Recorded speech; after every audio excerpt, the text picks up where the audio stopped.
내 블로그 타이틀인 어떤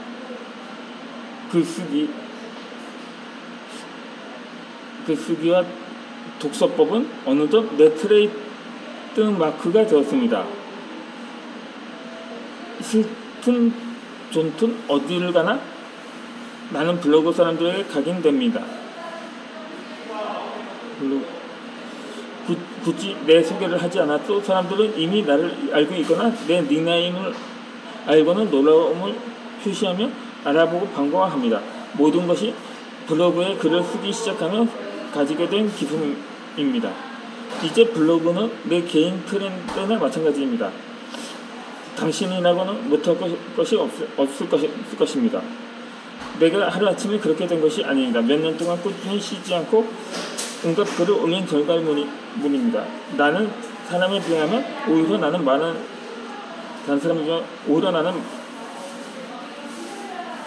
많이 늦은 편입니다.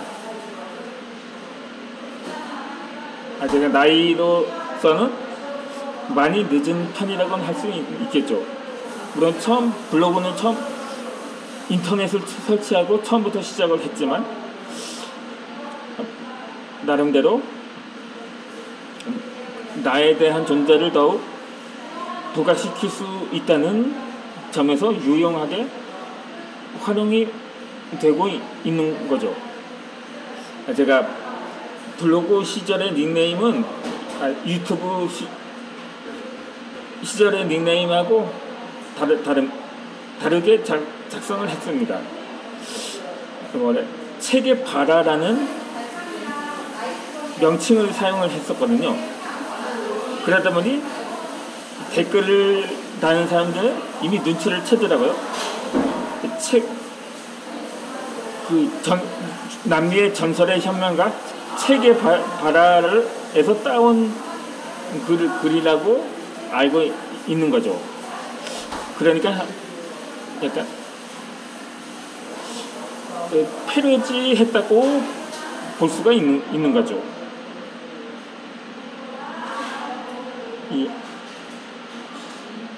아무튼 간에 이제 블로그는 내 개인이나 브랜드나 마찬가지입니다.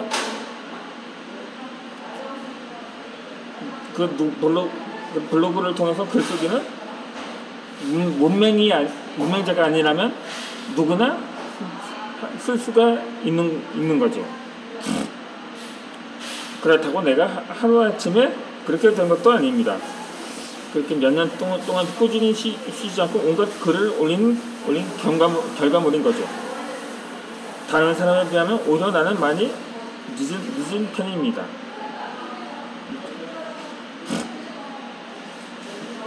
블로그에 글을 쓰기 시작한 지 한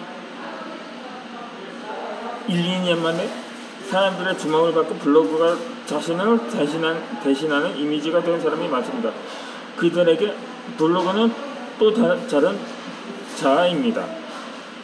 블로그 덕분에 사람들은 나라는 사람을 만나기 전에 이미 나를 잘 알고 있으며 내가 하려는 일에 용기를 주고 응원을 합니다. 심지어 기꺼이 내 일에 동참하기도 합니다. 블로그는 이런 긍정적인 영향을 주고받은 통로인 거죠. 그 모든 것이 블로그에 글을 올리는 것에서 시작되었던 것입니다. 제가 글 쓰기 이후에 또 하나 도전한 것이 바로 유튜버거든요. 사실 제가 출간한 책을 홍보하기 위해서 시작한 유튜브이긴 한데 이 유튜브 영상을 올리니까 이제는 저의 모든 것, 그러니까 왜 알 수 없는 제 외모라든가 목소리, 말투 등까지 알게 된다는 거죠.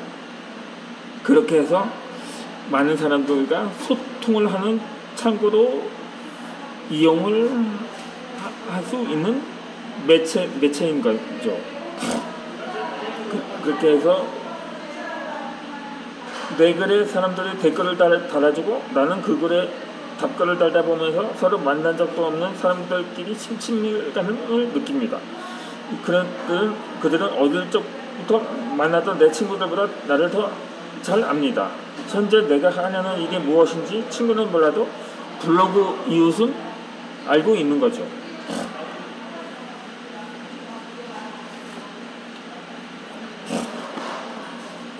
사회성이 없던 사람이 블로그로 서로 소통하다가 사회성이 생기는 경우도 많습니다.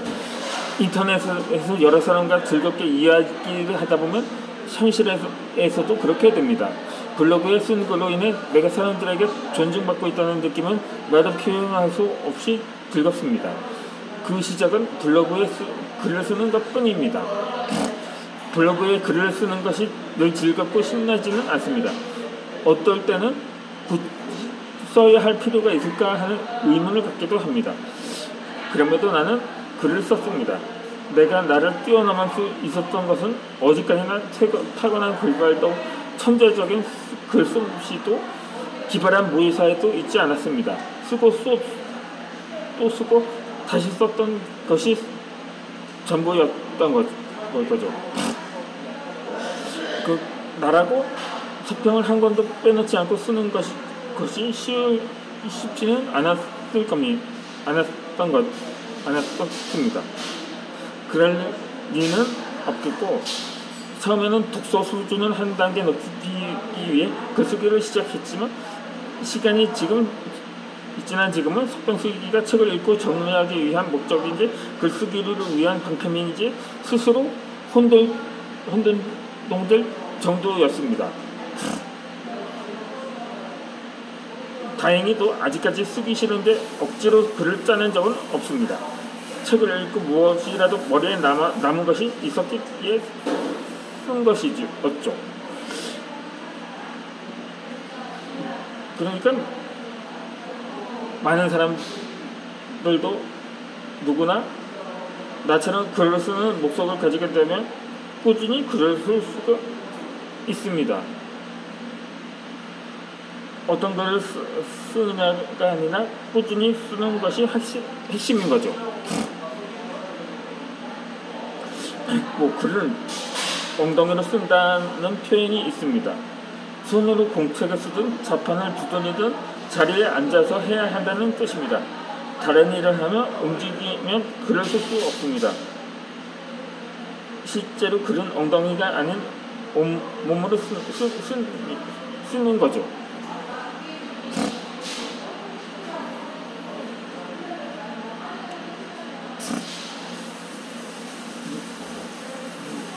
몸은 의자에 앉아 움직이지 말아야 하고 머리는 계속 생각을 해야 합니다.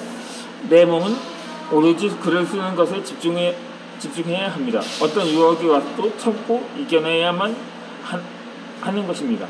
쓰기 싫을 때도 있고 놀러 가고 싶을 때도 있고 다른 생각으로 멍하니 있을 때도 있지만 말입니다.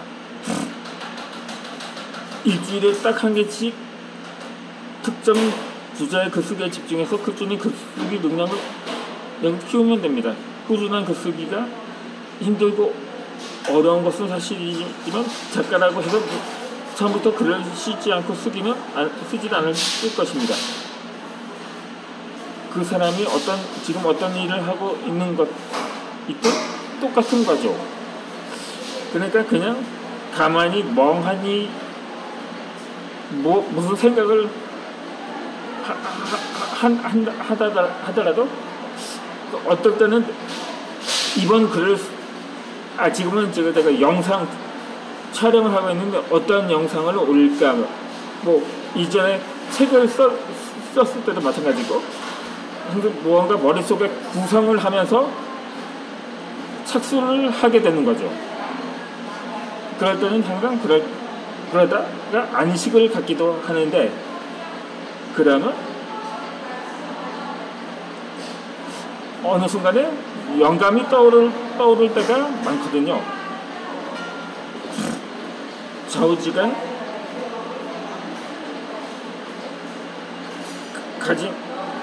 처음부터 운전을 잘하는 사람은 없습니다. 공부도 하지 않은 학생이 서울대에 합격할 방법은 없습니다. 아무런 글도 쓰지 않고 브랜드로 블로그를 만들 방법도 없습니다. 모든 것이 글쓰기로부터 시작되는 거죠. 가진 것도 내세울 것도 어필할 것도 없으면 특정 주제를 잡고 꾸준히 블로그에 글을 써봐야 할 것입니다.